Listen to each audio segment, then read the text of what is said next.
Hello folks and friends, welcome back to Stacey Can Can.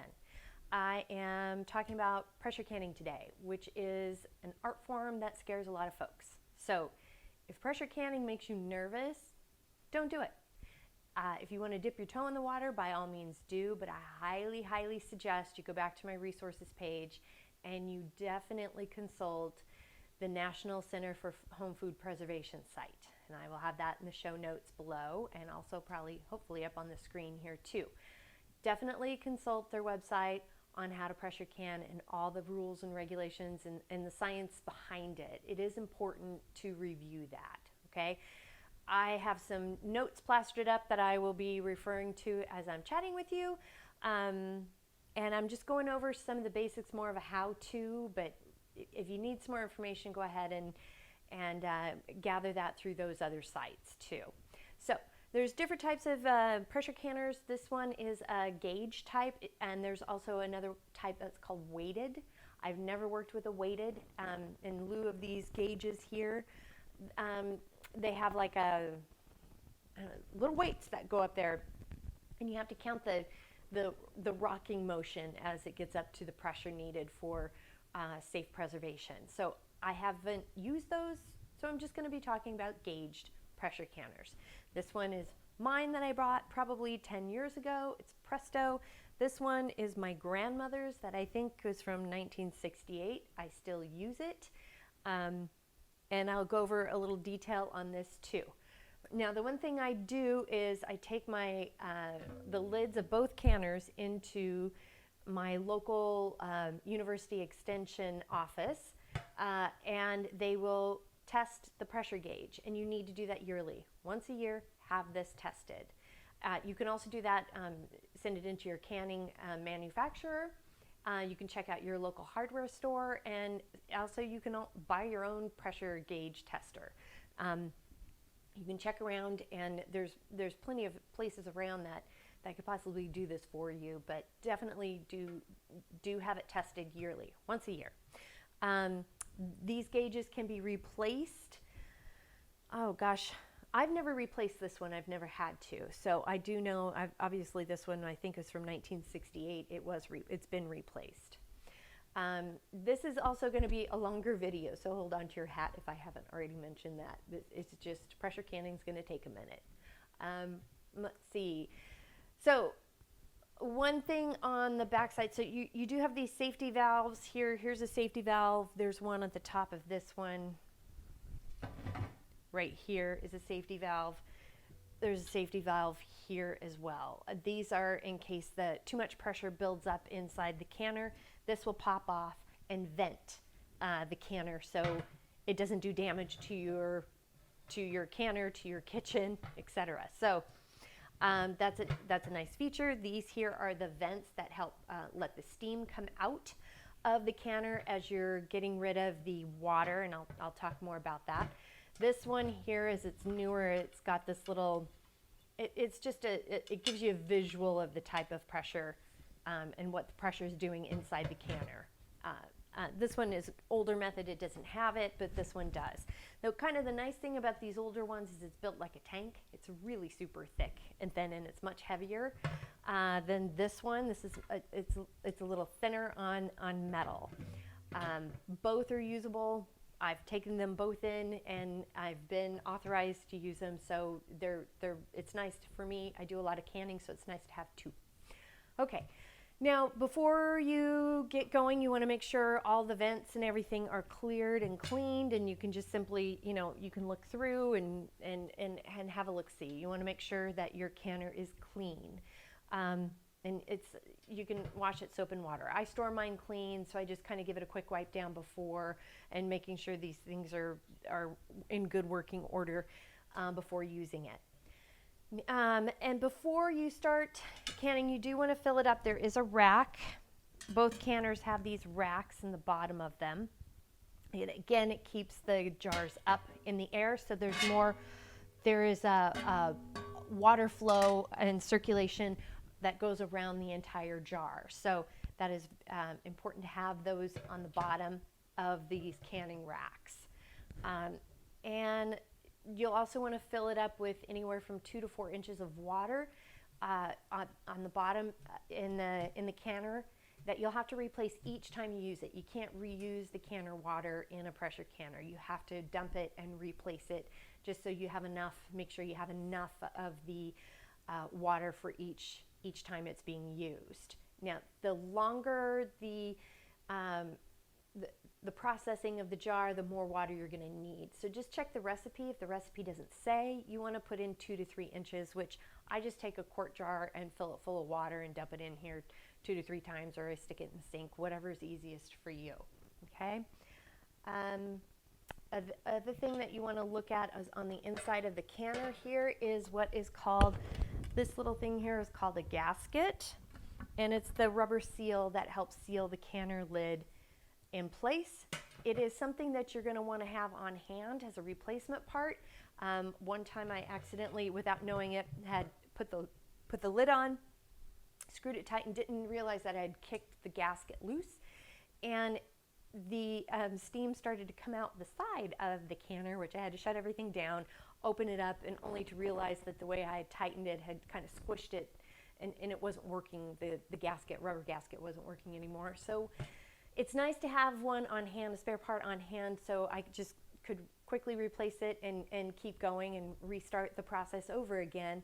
But if I didn't have it, then your canning's done for the day. The jars that you have in the canner are pretty much done, or you have to run to the store and try to find one. It's just nice to have them on hand when you're canning. The other thing that's handy for these little pieces here, if you notice these extra little safety valves, is having a spare safety valve, little rubber part that goes in here. And you can get these at any of your farm stores. You can get them online. You can get them at any place that sells kitchen items like these, or any canning equipment. You can find these replacement parts.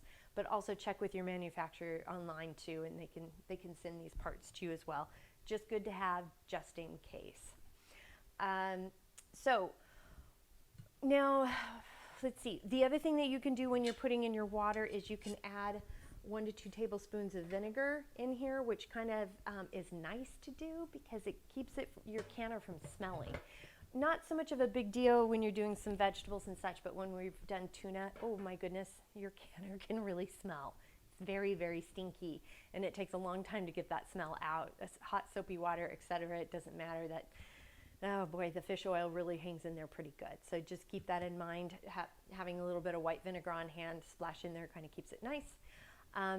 You can also use some baking soda if you'd like to clean the inside of the canner too. Some people use that. I don't. I just use hot soapy water. It's up to you. So, and the baking soda is also good because sometimes there's stains that get inside the canner, and you can scrub it with this baking soda. But I don't mind it that much. Nobody's seeing the inside of my canner enough for me to care. But you do you. Okay. As far as heat goes, you cannot use a turkey fryer outside. Turkey fryers create way too much heat, and it would ruin your canner. Okay, they just fire too hot to get it, and they're meant to be hot because you're frying a turkey. So you really can only use like an electric range, gas. Believe you can use induction. Don't quote me on that. You can't use portable induction burners. I looked into it. They just don't get hot enough. So keep that one in mind. Just do your searching. Do your looking for that. This one here is a 22 quart canner. I think they're a little bit bigger now, where they're 23 quarts that you can get. So this is just what was available 10 years ago when I bought it. I think this one's, I don't know. I should know. I don't know how many quarts it is, but anyway, it's still usable. I can fit 7 quarts in here. I can fit 9 pints in this one stacked. Okay, I can't do anything stacking in here, but I can in here using pints. Sometimes it's only 8 to 9, sometimes 10, it depends. If you're using wide mouth jars, it's less jars can fit inside this canner because the mouth of the jar is way too fat. So this is a wide mouth jar. It's just a little too fat to get that many in there. So the skinnier the jar, the more jars you can fit in. So just keep that in mind. You might want to measure that out before you start packing your food into the jars and placing them inside the canner. So you just got to follow that recipe here. You want to make sure that you're only using canners that have the Underwriters Laboratory or the UL approval to ensure their safety. The USDA recommends that a canner has to be large enough to hold at least 4-quart jars to be considered a pressure canner. So, so read the instructions on your canners ahead of time. Google that website too, the USDA on pressure canning, for more information on that.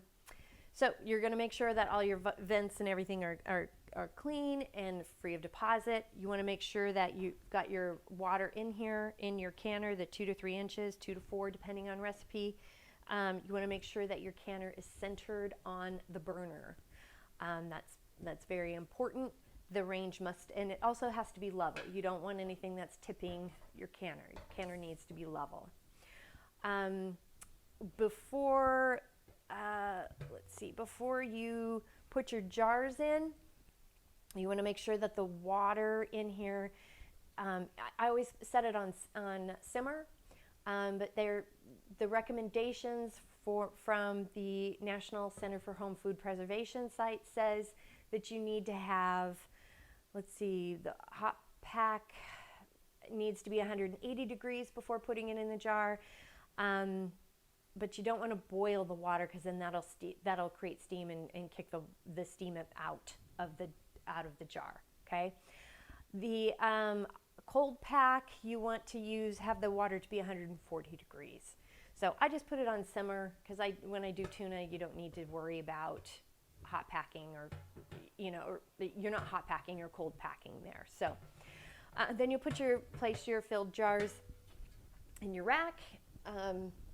Make sure, and you follow the recipe for whatever that is, and you want to make sure that this is settled down and sealed tight. And then it can also take a second. There we go. It's sealed tight. There's a locking system on here. You want to fasten it securely, and then you kick the heat up, okay, up to boiling. As high as heat as possible until you start seeing steam vent out of here, which can take anywhere from 3 to 5. It just depends. It can take 5 to 10 minutes for it to really get steaming. Okay, and you want a consistent steam. You can put your hand over it, and it's not going to go away. And you'll see it. Sometimes it'll spit kind of up, and that's normal. But it's not up to where it needs to go. Once it's venting, consistent amount of steam coming out of these little steam pipes. Then you set your timer for 10 minutes. Again, follow the recipe instructions. Check out those websites I was telling you about to verify this. But the steam has to go. Once the timer's done for 10 minutes, you take your weighted gauge here and set it on top. It's kind of heavy, and it sets right on top here. And this is when you'll start to see the pressure gauge build up. Now, then you follow the instructions for the pounds of pressure needed for the recipe. Okay, it'll take about 3 to 10 minutes for the canner to pressurize. Okay, then once it's pressurized up to the number, then you start the timer for how long the jar has to be processed. It can be tuna is not, I believe 90 meats can be anywhere from 90 to 100 minutes in a pressure canner. Green beans are 20 to 25 minutes, depending if you're using quarts or pints. So follow your recipe there, and then you have to watch. This is active canning. You have to watch the pressure gauge, and you're constantly modifying and turning the heat down to make sure it stays within the pressure range that it's supposed to be in. If it's 10 pounds of pressure, 11 pounds of pressure, that's you just have to continuously modify and adjust the heat as you go. So it's not like you can go run upstairs and take a shower. You can't do that. You got to stay in the kitchen. I wash dishes, etc. But you got to be with it. Okay. A couple of things to remember. The loss of pressure. If you have the temperature too low on the burner, it can result in underprocessing it. If you have too many large, like quick and large pressure variations, either too high for heat or too low of a heat, and too many variations in that, you can be it may cause an unnecessary amount of liquid losses from your jars. You're going to have some liquid losses, but that'll be an unnecessary amount. Okay, anytime the pressure goes below the recommended amount, you have to bring the pressure back up to where it's supposed to go and start the time all over again. Okay, now when the timer is done, when you've hit the timer, go ahead and turn your burner off, but you have to leave this guy in here. You got to let this cool all the way, and you got to wait till the pressure gauge goes down to 0 before you remove this off. Now, I have gas, so when I turn it off, the heat is killed. For those of you who have electric, you might want to move your canner, but you can't slide it. You have to pick it up and move it. Now, if that's too difficult for you to do, then just go ahead and turn it off, because you don't want you rattling the jars around in here, and it's real easy. These things are heavy when they're full, so it's easy to tip it over. So you can just wait for the heat to cut off. If you can't move it, just leave it where it is, but make sure to cut the heat off, okay? Let's see, I'm checking my notes here, pardon me, making sure I got it all covered. So, okay. So while the canner is cooling, it's also depressurizing. So you don't want to force cool the canner. Don't do it, don't do it. Don't put a fan on it. Don't do any of that ridiculousness. Let it cool at its own rate, okay?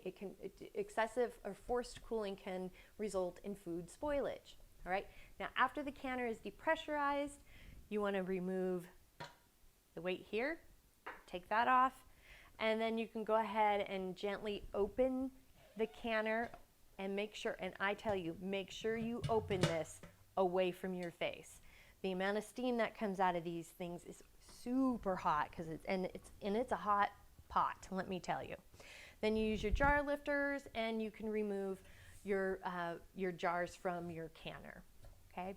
Then at that point, and use your jars like I mentioned before. You do same thing out of a water bath canner that I had shown. You just use your jar lifters. You go set it on a towel, and you want to use that in leaving 1 to 2, about an inch in between each jar to cool.